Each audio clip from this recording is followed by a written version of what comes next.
Hey guys, Joe here. Thanks for checking out another video on the channel. And yes, we are looking at a Walther today. This is a Walther. This is an HK. I picked up a couple of German guns this month because the Germans Oktoberfest, why not?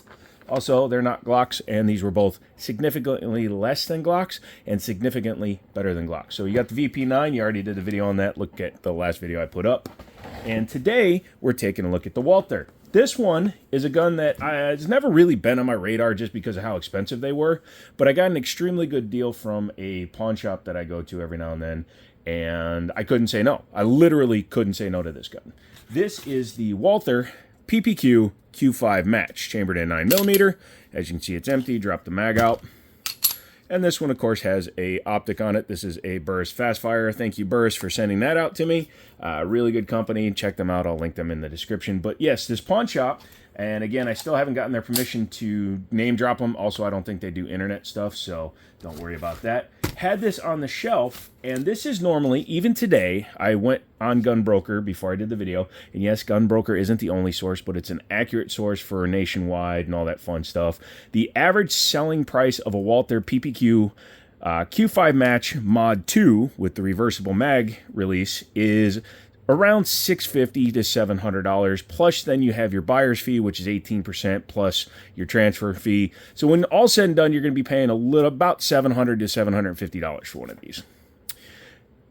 The pawn shop sold it to me for under $375, because there was a little chip out of the rear cover here. This has nothing to do with the function of the gun. It's just an aesthetic piece. It's just a plastic piece of the dust cover, and it sticks up high and proud. Normally, a striker fire gun is completely flat, and it relies on a rear striker plate to cover everything, but this one, unfortunately, was broken. But it doesn't affect the gun, so what the heck, why not? $375 for a PPQ Q5 Match. That's in exceptionally good shape. Other than that, is definitely worth it in my book. If you can get something like that, I highly recommend it. So it comes in its original box. I added the optic on it. Comes with 3 magazines out of the box factory, a secondary spring and guide rod. So depending on what you're doing, ammo weights, thing like that, you can adjust your recoil spring, which is interesting. It does have 3 15-round magazines and a laughingly called speed loader. I don't use these. Just get a mag Lula. They're $40 and they'll save your time, energy, hands, money, life, all that good stuff. Well, probably not your life. I do notice that it's missing any kind of documentation, which is fine. I don't care about that. Another big thing is that it did have all of its plates. So for those of you that don't know, a lot of guns that have optics ability, they don't come with plates. I'm looking at you, Beretta 9211, and also a lot of older Glocks. Some of them came with the full pack, some of them you got to order, and then some guns you have to call in and you get 1 plate. This one gives you 3 plates for all the major ones, including the RMSC, which is what this one is running right now, because I'm running a subcompact optic, because I think it fits better on the overall look of the slide. We'll leave the cover off for now. And again, this is the Burris Fastfire C, 1-button operation, works really good. I need to take it and sight it in on this gun because this used to be sitting on my SIG fuse that I wound up selling. But yes, the Q5 Match is an interesting gun in that it's awkward in its appearance to me, because this thing has the reverse of like a Glock 45 or other guns like that, in that it has a small frame with a full-length slide. This is a 5-inch barreled 9mm polymer handgun with a 15-round mag capacity. So it has longer than a Glock. Actually, hang on one second. Let me grab another gun for comparison. So this is my SIG X5 Legion with my slightly more than 8-round mag. But this is another 5-inch gun. But as you can see, it has a long grip because this gun standard takes 18-round magazines. So as you can see, the slides are the same length. But you can see there's a pretty substantial difference in terms of the actual, let's get them lined up perfectly, size of the grip. And it doesn't seem like a 1/2 inch to 3/4 of an inch makes that big of a difference, but look at how my hand placement is. This is nicely down here in the crook. This one, I'm actually forcing my fingers up. You can see there's more space here than there is on this side. And overall, it's an awkward to hold gun in my opinion, but it feels nice-ish in the hand. Hey, I don't work for any of these companies. If something's weird, I'm going to call it out. Has a fiber optic front on it, although somebody damaged this fiber optic. It's probably when the slide got damaged. But it also comes with a adjustable rear sight that I took off and put the optic on. Very good high visibility front.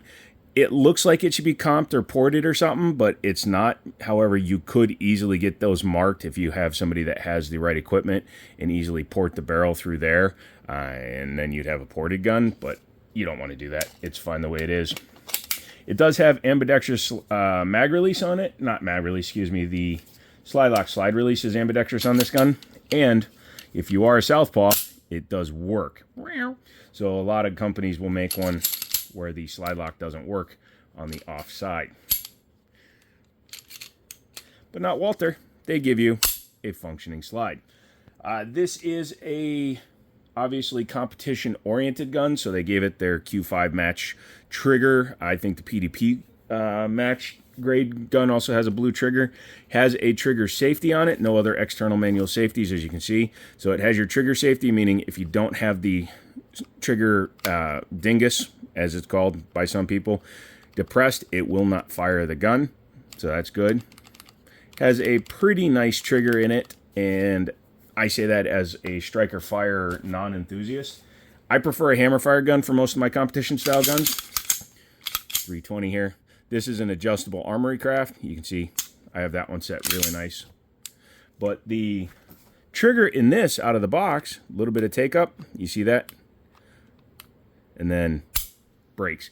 Really nice brake on it. Reset is right to where the brake is. A little bit of a, you can hear that click as it comes through to the wall, and then it just brakes. The brake itself is at about 4¼ pounds on this gun, and the reset's audible and tactile. You can see it actually kick my finger out.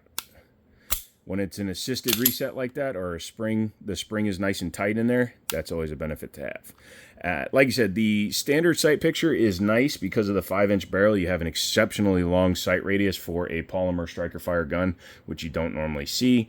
The bottom here is not beveled for the mag release, or mag well, but it's not hard to put rounds in, especially if you hold the mag right. So you pick it up, put your thumb there, finger there, and then you go right in. Yeah, pretty nice there. Undercut here to the trigger guard. Like I said, the mag release is reversible on this. This is the M2. The M1 is fully ambi right out of the box. The front and rear slide serrations, they're pretty easy to grab when the optic isn't on there. The front ones, they're easy enough to grab. They're not overly sharp, and they did some lightning cuts there because this is a competition-oriented gun, which is nice to see. 3-slot pick rail. It will take your standard accessories, lights, lasers, bazookas, small children with tactical nukes, all that fun stuff. A little bit of lineage here, so if you are a front grabber like that. I'm practicing more with PewView style. Nick from PewView, who's a great shooter, and recoil management is a problem for me with my disabilities, so I'm actually doing more of his kind of grip, which is really high up on the gun. So as you can see, I'm getting my hand up almost onto the slide lock with my offhand and putting my thumb up as high as it can go, which is putting my finger farther up on the trigger guard, but I really don't care because the recoil management that you can get from this kind of grip is freaking amazing. So yeah, I highly recommend that if you are recoil incompetent like I am, and it really seems to be working for me. So yeah, no striker indicator back here, but this does function as a tactile loaded chamber indicator. So when you have a round in there, the back edge of it sticks out proud from the slide serrations. Very nice. Obviously, I sometimes will rack using the optic. If your optic can't hold 0 from being racked, look at a different optic. But yeah, the mount that it's on is actually the regular RMR plate. But as you can see, again, I went with this one because it's the same width as the optics plate, and it's the same width as the gun. I've seen people running SROs, and they stick out like this much on there, and it's just a little awkward looking. Yay!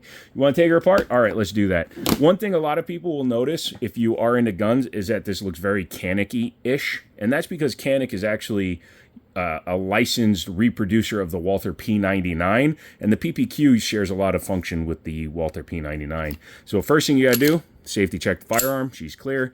Bring it back. Pull down on these two, it's both sides. Pull down on the tabs, pull the trigger, and push your slide off. You do have to pull the trigger because it is striker fire, but don't worry, it's not going to do anything, especially if you safety checked your firearm. So this is the guide rod it comes with. As you can see, it is a captive unit here, whereas this one is not, because this is not for this. This is not for this gun. The fuck is this one? Now that I'm mentioning it, pardon my cussing, but that's actually not part of this gun. I think somebody else put their own shiz in here. So I take that back. That might be part of something else. Forgive me, Father, for I have been led astray. But dropping that out, there's your barrel. It uses the standard Browning short-action tilting locking system. I'm very, very willing to admit when I do something stupid, so please acknowledge that and do that in your own life. It does have a round count. You can see the front edge of the top of the chamber lockup is worn down a little bit. You can see some of the finishes off. That happens through repeated cycling. Has a polygonal rifling in there. Very nice, very deep. Should work very well. Inside here, you got your drop safety there, your striker tube there. There's the thingamajigger that gets grabby-dee-dee-dee by the fire control-y groupie boopy, which is this guy back here. Very easy access for maintenance and cleaning. You can always spray that out with some Ballistol or Safari Charlie, get it nice and cleaned up, and then use a good lube in there. This gun has not been lubed. I will be lubing it before we take it to the range. And again, this little tab that broke off here has nothing to do with the function of the gun other than being a dust cover. So we will have to take it to the range and see if it affects it, but it's not going to. In terms of like using snap caps and stuff, I put a cartridge that had been fired in there and pulled the trigger, and I could definitely see that the striker is hitting no problem, so it's not affecting that in any way. So save money. A little bit of cosmetic boo-boos. Also, Walther will repair that for a fee. I just don't feel like doing it because I don't think it needs it. How's that for honesty? Putting it back together is exactly the reverse. Make sure your guide rod and spring are level, grobble, grobble. And then you can throw it right back together. And as you can see, back together and ready to rock. Rocked, and ready to rock. So that is the Walther PPQ Q5 Match by Walther, who is also named Walther. And I think this is a pretty cool gun. And like I said, the only reason it's in my possession is because of how inexpensive it is. If you're looking for a competition-style gun, other recommendations I can make that might even be a little bit cheaper, yet still use the same kind of functionality, would be the Canik TP9 SFX or even the Rival SFX. They're all about $650 to $700, sometimes with the optic, and I think they'll be 95% of the gun, and they'll have a longer grip module. If you can get a gun like this for this kind of money, I highly encourage it, and then you can say, I own the actual gun. Cool. I think what I am going to do is next time I go to the range, I'm going to put those two up against each other to see which one's better. Obviously, this one has the upgraded Armory Craft trigger, which I still have to make a full video on. By the way, yeah. Armory Craft makes an awesome trigger for this gun. Come back for that. I think it'll be an interesting competition between the two of them. If I wind up getting rid of this HK and going with the HK VP9 Tactical, then that will be another one for the competition drawer. Or I might just keep this one, get the Tactical, and then we can do a comparison of all three. But yeah, German guns, man.